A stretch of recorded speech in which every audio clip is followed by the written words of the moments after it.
हमारे सामने विराजमान है इंदिरा गांधी राष्ट्रीय जनजाति विश्वविद्यालय अमरकंटक के यशस्वी कुलपति माननीय प्रोफेसर श्री प्रकाश मणि त्रिपाठी जी। सर, आपको बहुत बहुत बधाई। धन्यवाद। आपके इस विश्वविद्यालय में कुलपति के रूप में 2 वर्ष पूर्ण हो गए हैं जी। हमारे पास कुछ यक्ष प्रश्न हैं जिनके उत्तर सिर्फ और सिर्फ आप ही दे सकते हैं। दर्शकों का ऐसा मानना है कि सर के उत्तर मतलब यक्ष प्रश्न को भी हरा सकते हैं। तो क्या आज्ञा है हम लोग शुरू करें? बिल्कुल, प्रश्न पूछिए। एक कुलपति के रूप में आपने अपने 2 वर्ष के कार्यकाल को किस रूप में देखा? कुलपति के रूप में किस रूप में देखा, यह एक प्रश्न हो सकता है। लेकिन प्रश्न तो यह है कि कुलपति के रूप में मैं क्या कर सका। कुलपति के रूप में अपने को जब मैं देखता हूं तो मुझे लगता है कि मेरे दायित्व बहुत ज्यादा बड़े हैं और उन दायित्वों के निर्वहन के लिए मैं निरंतर प्रयास करता रहता हूं, क्योंकि हर व्यक्ति को अपने दायित्व का निर्वहन करना चाहिए और जिस पद पर वह है उसके साथ उसे न्याय करना चाहिए।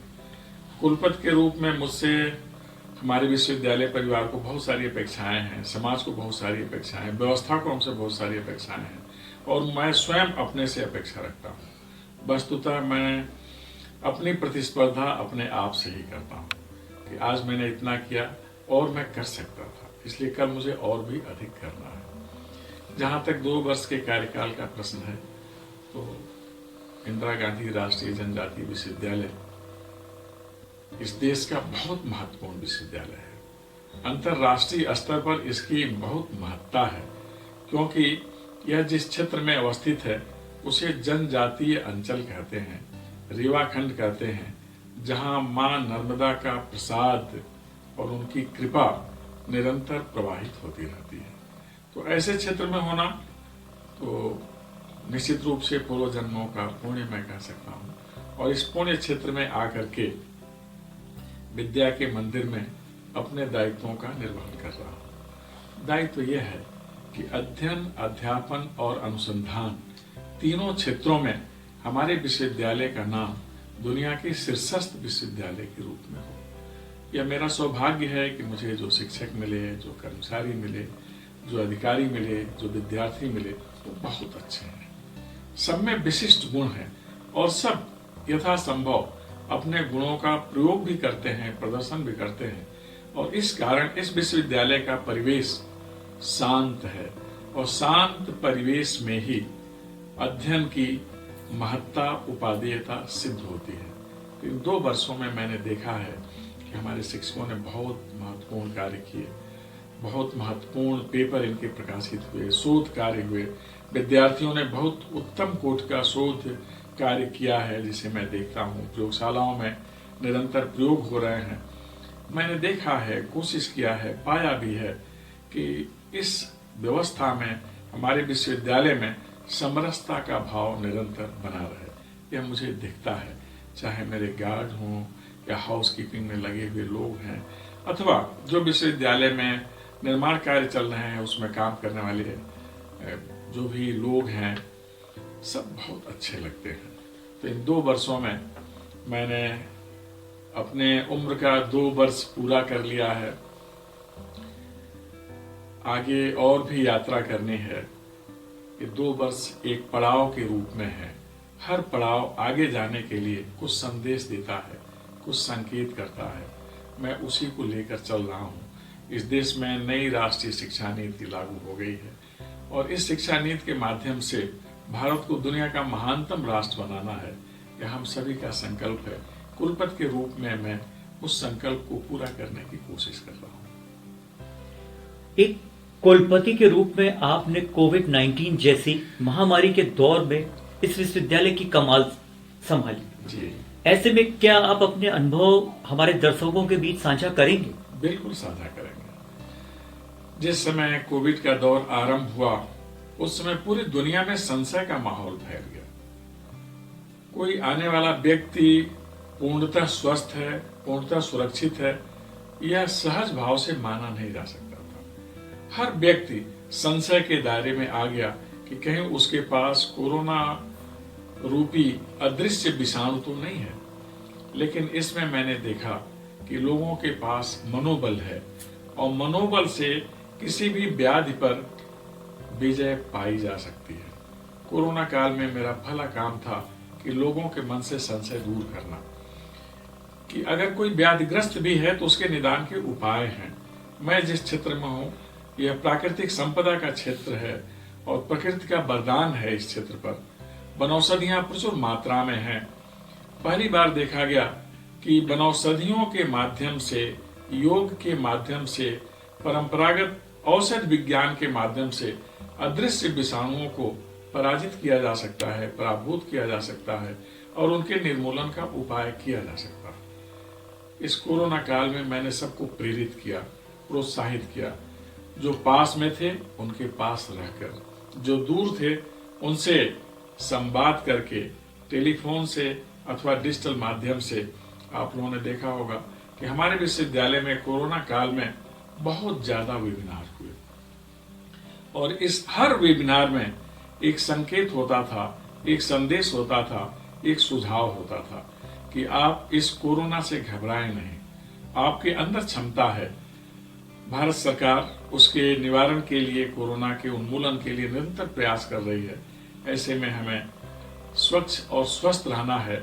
साथ ही हमारे पास जो लोग हैं उनसे इसके लिए सहयोग करने की बात सोचनी है और सहयोग की अपेक्षा भी करनी है। इस रूप में मैं निरंतर देखता रहा, भ्रमण भी करता रहा, आसपास के गांवों में भी गया, जो उपाय हैं कोरोना से मुक्ति के वो बताता भी रहा और जो उसके लिए आवश्यकता की वस्तुएं हैं वह भी वितरण का कार्य हमारे विश्वविद्यालय के माध्यम से किया जाता है। नई शिक्षा नीति के परिप्रेक्ष्य में क्या संरचनात्मक व अकादमिक बदलाव आपका विश्वविद्यालय कर रहा है? बहुत तेजी से, बहुत ज्यादा। नई शिक्षा नीति को लागू करने के लिए 4 प्रकार की तैयारियां होती हैं। एक इंस्टीट्यूशनल रेडीनेस, एक फैकल्टी रेडीनेस, एक लाइब्रेरी रेडीनेस और एक स्टूडेंट्स रेडीनेस। जो इंस्टीट्यूशनल रेडीनेस है, संस्थात्मक तैयारी, तो उसमें आज के दौर में अध्ययन अध्यापन के लिए ब्लेंडेड मोड स्वीकार्य है। ऑनलाइन मोड से कैसे अध्यापन किया जाए, इसके लिए तकनीकी दक्षता, तकनीकी संसाधन होने चाहिए, क्योंकि टैलेंट और टेक्नोलॉजी के जोड़ का, जुड़ाव का, योग का यह दौर आ गया है। तो ऐसे में हमारे विश्वविद्यालय में स्मार्ट क्लासेस की संख्या बढ़ाई गई, लाइब्रेरी को डिजिटाइज किया गया और जो भी डिजिटल प्लेटफॉर्म पर सामग्री है, ज्ञान की, सूचना की, उसे सुलभ कराने की कोशिश की गई है। तो अब हमारा विश्वविद्यालय ऑनलाइन मोड में अध्यापन करता है और इसमें हम बहुत ज्यादा सफल भी हैं। अध्यापन, परीक्षा, मूल्यांकन, परिणाम सब ऑनलाइन मोड से हो रहा है। इसमें प्रतिस्पर्धा बढ़ी है। अब विद्यार्थी का संवाद अपने शिक्षक से तो होता है, लेकिन शिक्षक का संवाद उन विद्यार्थियों से भी होता है जो हमारे विश्वविद्यालय के विद्यार्थी नहीं है, उन जिज्ञासुओं से भी होता है जो हमारे विद्यार्थी नहीं है। इस तरह अब हमारा शिक्षक बहुत ज्यादा सतर्क भी है, सजग भी है और बहुत ज्यादा जागरूक है अपने विषय के प्रति और ज्ञान की दुनिया के प्रति। विद्यार्थी भी बहुत कुछ सामग्री प्राप्त कर सकता है इस डिजिटल मोड से और डिजिटल माध्यम से। हमारा विश्वविद्यालय संस्थात्मक रूप से बहुत ज्यादा तैयार है। हमारे शिक्षक तैयार हैं। इस अपने टैलेंट को टेक्नोलॉजी से जोड़ करके उन्होंने अपनी पहुंच दुनिया में बना ली है। हमारे यहाँ का जो पुस्तकालय है बहुत समृद्ध पुस्तकालय है। बहुत सारे मूल ग्रंथ हमारे पुस्तकालय में हैं और मुझे खुशी है कि हमारे शिक्षक पुस्तकालय का लाभ लेते हैं, हमारे विद्यार्थी पुस्तकालय में बैठते हैं, पढ़ते हैं, क्योंकि पुस्तकालय शिक्षक और विद्यार्थी की निरंतर प्रतीक्षा करता है। यह हम सभी को सोचना चाहिए। इसलिए अपने अधीत काल में, अध्यापन काल में पुस्तकालय में अवश्य जाना चाहिए। जहां तक स्टूडेंट रेडीनेस की बात है, अब सारे विद्यार्थी जान गए हैं, उनके हाथ में स्मार्टफोन है कि इसके माध्यम से कैसे हम परीक्षा में बैठ सकते हैं, कैसे परीक्षा दे सकते हैं, कैसे हम अपलोड कर सकते हैं। इसके माध्यम से हमारे पास जो प्रश्न हैं अथवा हमने जो उत्तर पुस्तिका तैयार की है, तथा हम अपने शिक्षक से आवश्यक जानकारी इस माध्यम से प्राप्त कर सकते हैं। इसलिए हमारा विश्वविद्यालय पूर्णतः तैयार है और उस तैयारी का लाभ सभी को मिल रहा है, विद्यार्थियों को भी, समाज को भी, देश को भी। इंदिरा गांधी राष्ट्रीय जनजाति विश्वविद्यालय यहाँ के आदिवासी समाज को देश के अन्य जनजाति समाज से जोड़ने में क्या भूमिका निभा सकता है? इसकी भूमिका बहुत महत्वपूर्ण है। यह राष्ट्रीय जनजातीय विश्वविद्यालय है, इसका स्वरूप राष्ट्रीय है और इसकी सोच वैश्विक है। हमारी शिक्षा नीति में, जैसा आप सभी जानते हैं, कि उस शिक्षा नीति की आत्मा भारतीय है और उसका जो स्वरूप है, उसकी व्यापकता है, वो वैश्विक है। ठीक उसी तरह से हमारे विश्वविद्यालय के लिए भी है। हम आदिवासी अंचल में अवस्थित विश्वविद्यालय में हैं। पहला ध्येय है, जो मैंने आते समय ही व्यक्त किया था, नेशनल ट्राइबल कनेक्ट। परिस्थिति सामान्य होते ही, कोरोना काल से जैसे ही पूर्ण मुक्ति मिल जाएगी, तो देश भर में जहां जहां जनजातीय समुदाय के सदस्य हैं, उनको एक मंच पर लाना है विश्वविद्यालय में, अकादमिक परिचर्चा के लिए, सामाजिक समरसता के लिए, सामाजिक सद्भाव के लिए, और उनके बारे में पूरी दुनिया जान सके।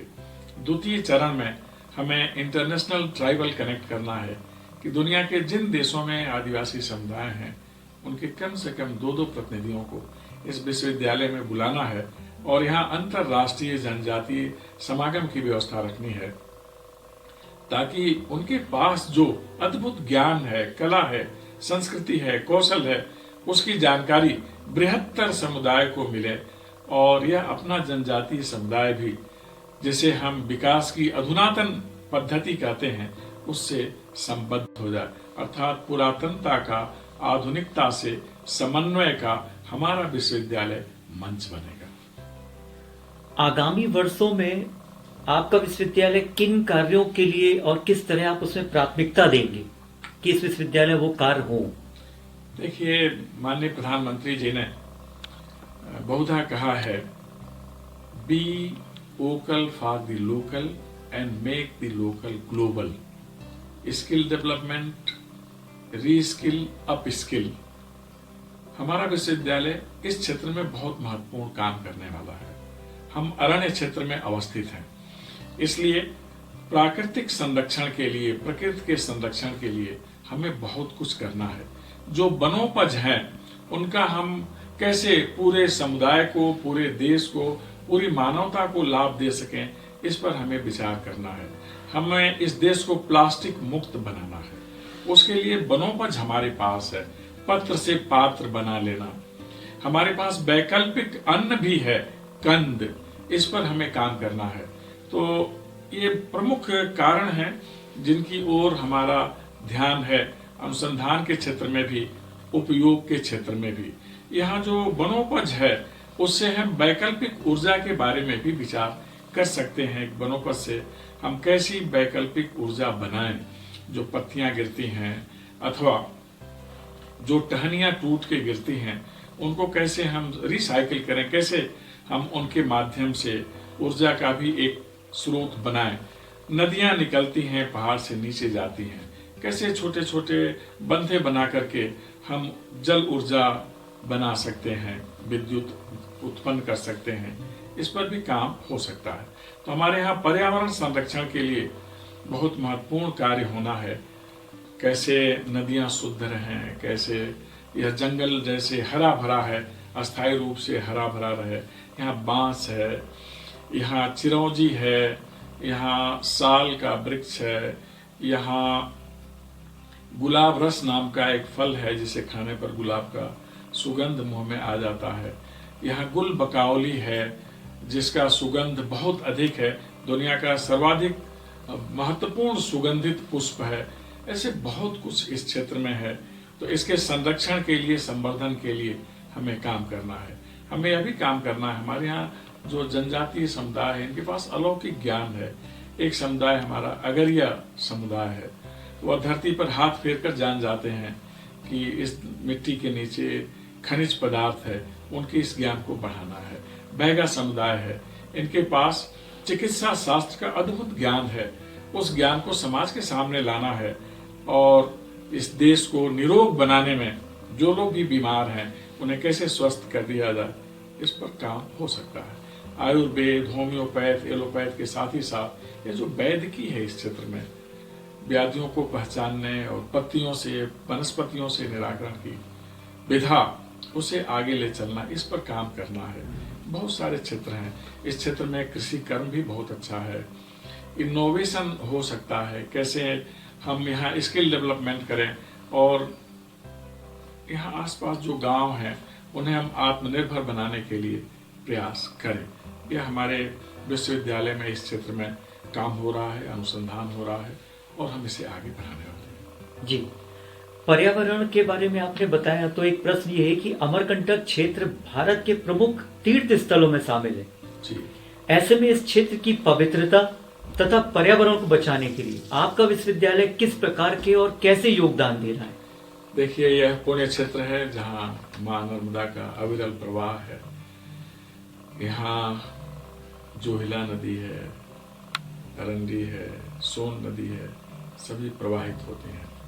पहला काम तो यह एक व्यापक जागरूकता अभियान चलाना है कि नदियों को हम स्वच्छ रखें, उसमें हम प्लास्टिक न डालें, उसमें कोई कचरा न डालें, उसमें जो अपशिष्ट जल है वह न जाए, उसे रोकने के लिए निरंतर प्रयास होता है। दूसरा, जो फंगस हैं, ये एल्गी हैं जो पैदा होते हैं, उन्हें निकाल करके हम उनको ऊर्जा के क्षेत्र में ले जाएं। नदियों की निरंतर सफाई भी होती रहे। जो वनस्पतियां हैं उनका भी संरक्षण करना, अभी मैंने कुछ वनस्पतियों के नाम आपको बताए। तो इस पर हमारे यहाँ का जो पर्यावरण विभाग है, पर्यावरण विज्ञान विभाग निरंतर काम कर रहा है। बहुत सारी परियोजनाएं हम लोगों के पास हैं कि इन वनस्पतियों को सुरक्षित भी रखना है और इन्हें लाभप्रद भी बनाना है कि यहाँ का जो समुदाय है इन वनस्पतियों से अर्थार्जन करे, आत्मनिर्भर हो और इनका विपणन, जो वनोपज है, इसका विपणन अंतर्राष्ट्रीय धरातल पर हो सके। तो इससे बहुत अधिक लाभ मिलने वाला है। तो बहुत सारी परियोजनाएं हैं हमारे पर्यावरण विज्ञान विभाग के पास, जिसको लेकर हम इस क्षेत्र की शुद्धता बनाए हुए हैं। हमें यह भी देखना है कि पुण्य क्षेत्र तीर्थाटन के लिए रहे, यह मनोरंजन के लिए न हो।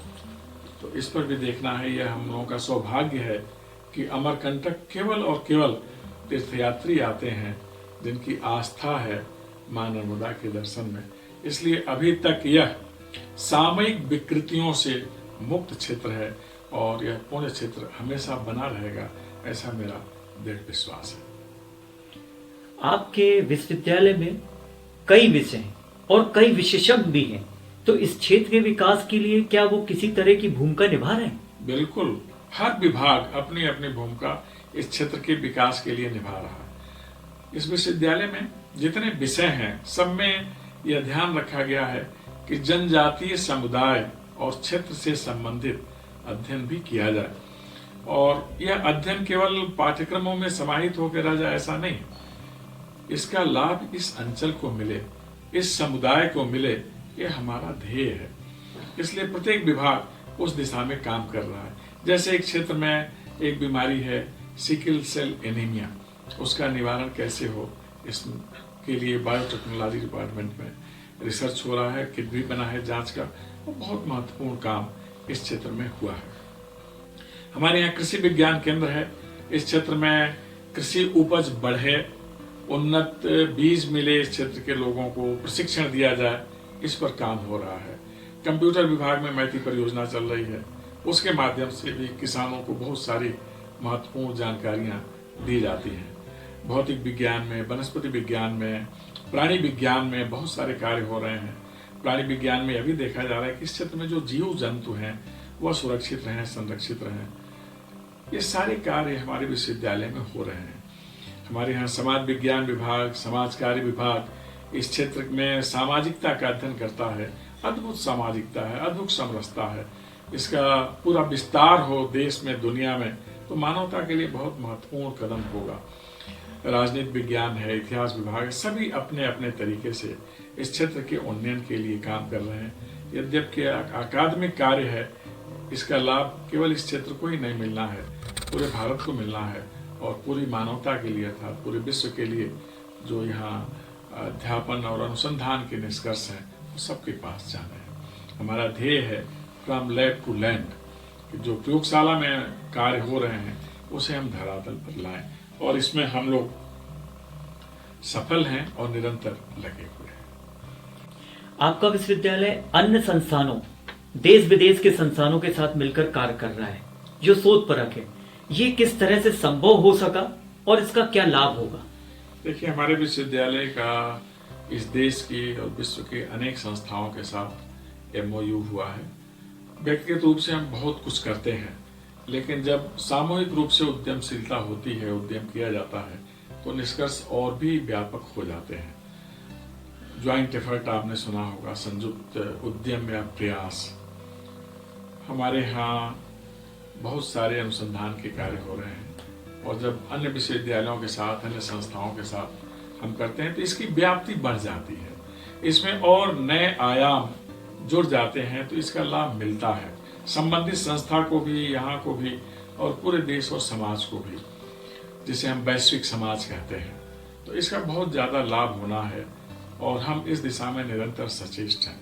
हम लोगों के ध्येय में आता है कि हमारा देश आत्मनिर्भर बने, युवा सक्षम बने, और प्रत्येक क्षेत्र में उसके अंदर नेतृत्व के गुणों का विकास हो। अभाव शब्द का अभाव हो जाए इस देश से, इसमें हम लोग लगे हुए हैं। जनजाति बच्चों में अंग्रेजी भाषा को लेकर सहजता नहीं होती। आपका एक और सेंटर है मणिपुर में, रीजनल सेंटर, वहां बच्चे बहुत सहज हैं, लेकिन यहाँ के बच्चे अंग्रेजी में सहज नहीं है, तो उन्हें समान अवसर देने के लिए आपके द्वारा कोई पहल की गई? जी, जैसे ही मैंने इस विश्वविद्यालय में कार्यभार ग्रहण किया, तो मेरा पहला निर्णय यही था कि अंग्रेजी और हिंदी दोनों भाषाओं में यहाँ पठन पाठन का काम होगा। हमारे आने तक अंग्रेजी माध्यम से ही पढ़ाई होती थी, और मैं जानता हूँ कि इस अंचल में, या जो बृहत्तर क्षेत्र है, उत्तर भारत का क्षेत्र आप कह सकते हैं, वहाँ हिंदी में अध्ययन में सहजता है। तो आते ही मैंने निर्णय लिया कि स्नातक स्तर से लेकर अनुसंधान के स्तर तक अंग्रेजी और हिंदी दोनों में अध्यापन होगा, और बच्चों को यह सुविधा दी जाएगी। तो निश्चित रूप से इससे बहुत ज़्यादा उत्साह बच्चों में आया। बहुत अच्छा कार्य भी विद्यार्थी भी कर रहे हैं, शिक्षक भी कर रहे हैं।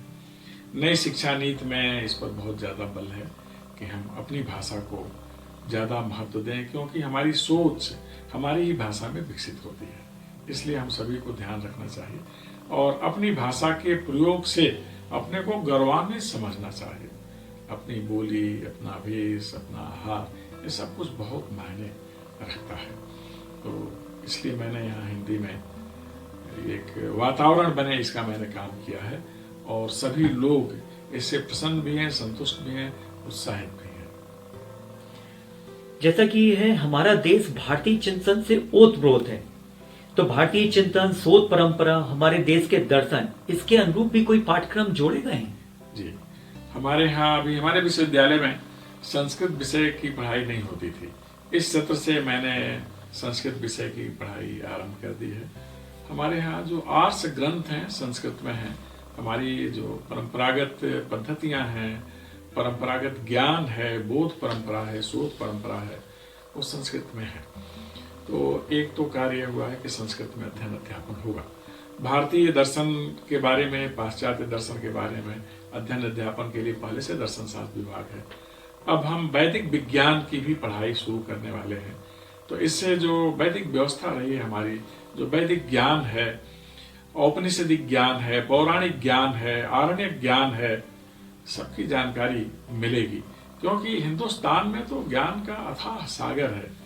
आवश्यकता है कि उस सागर से हम लाभ लें, वैयक्तिक उन्नति के लिए, सामाजिक उन्नति के लिए, राष्ट्रीय उन्नति के लिए, और अंततः सर्वोन्नति के लिए।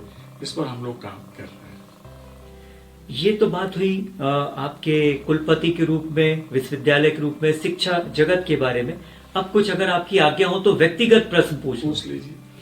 मुझे लगता है कि अगर आप शिक्षक ना होते तो आप एक साधु या महात्मा बनते। क्या मेरी सोच सही है?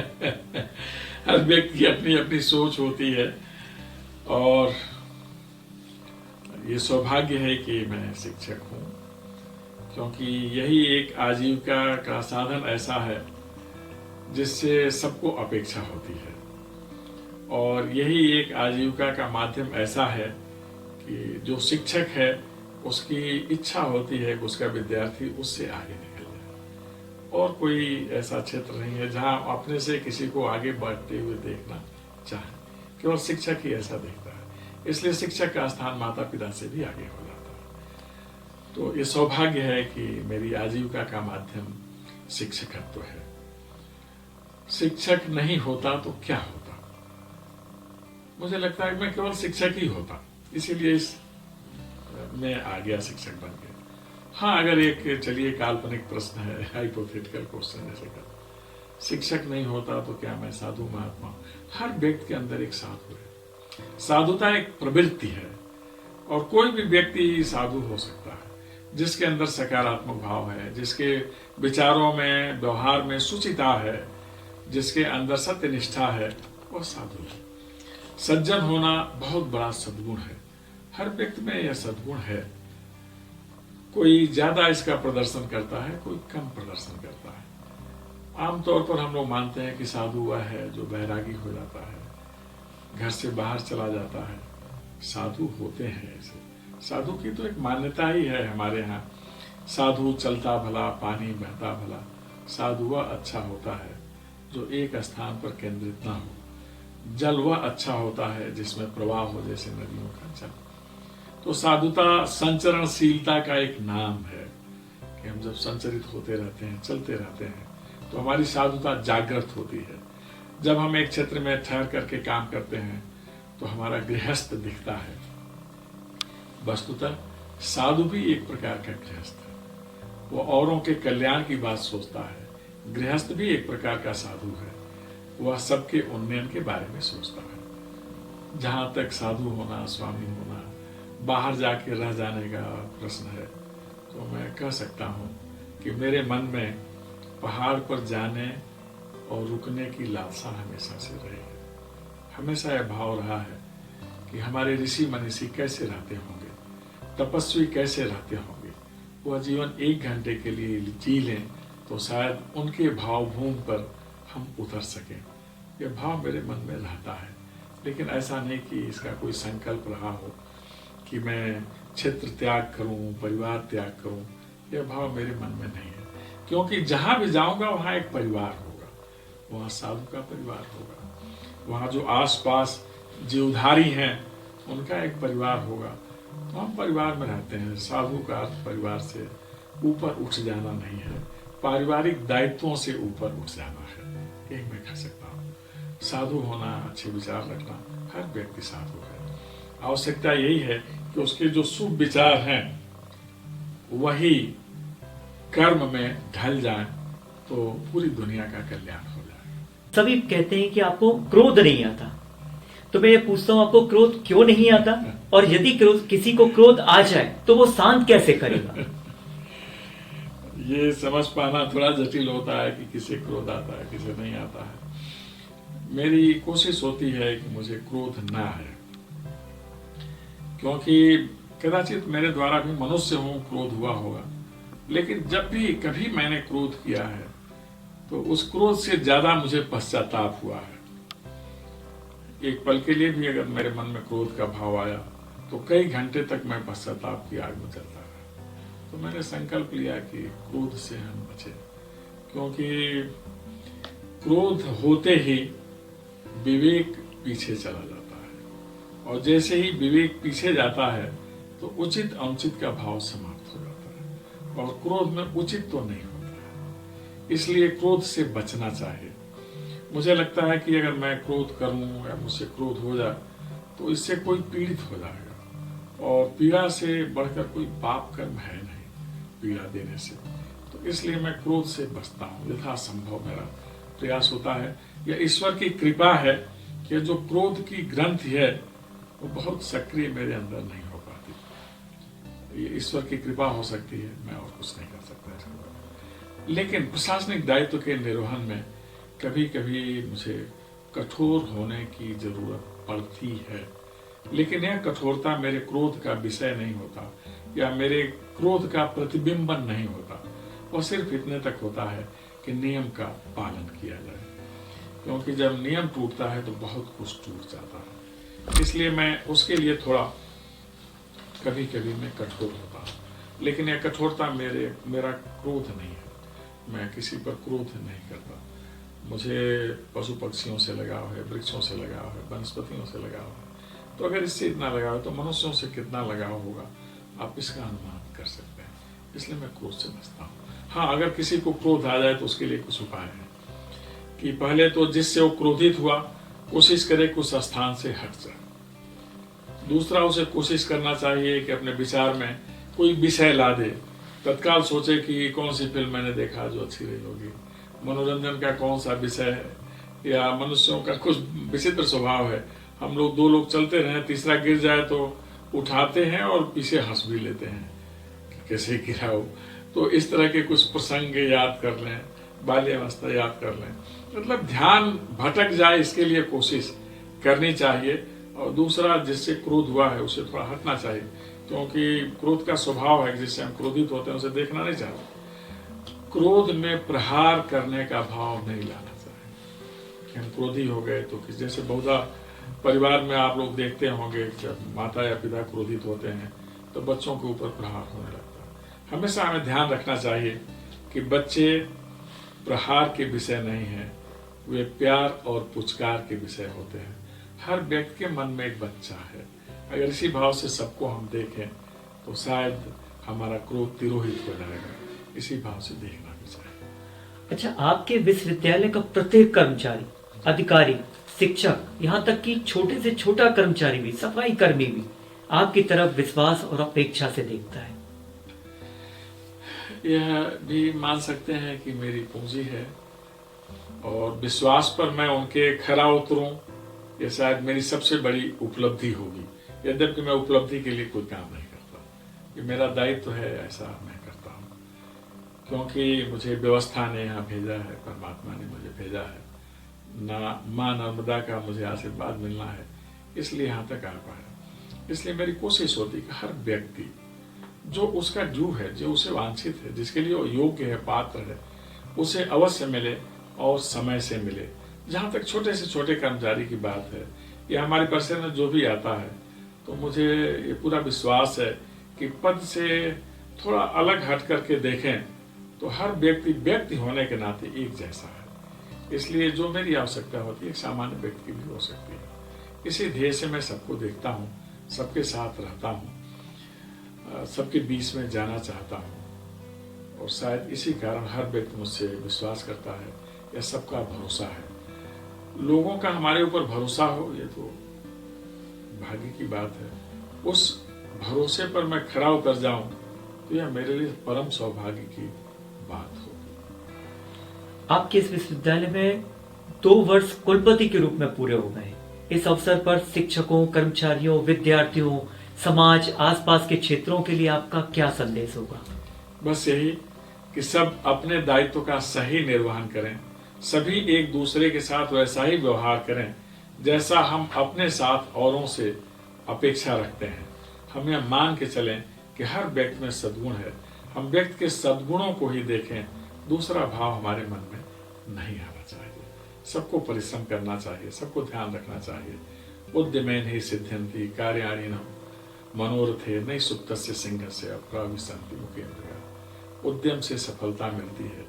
सब अगर ऐसा भाव रखें तो बहुत अच्छा होगा, उनका अभ्युदय होगा, समाज का अभ्युदय होगा, राष्ट्र का अभ्युदय होगा। अंत में कैमरामैन गौरव के साथ हमारी पूरी टीम की तरफ से आपको बधाई और शुभकामनाएं स्वीकार कीजिए। और इस कठिन समय में भी आपने हम लोगों को समय दिया, इसके लिए हम सब आपके साधुवाद के अनुग्रहित। बहुत बहुत धन्यवाद, मेरी बहुत शुभकामनाएं। धन्यवाद।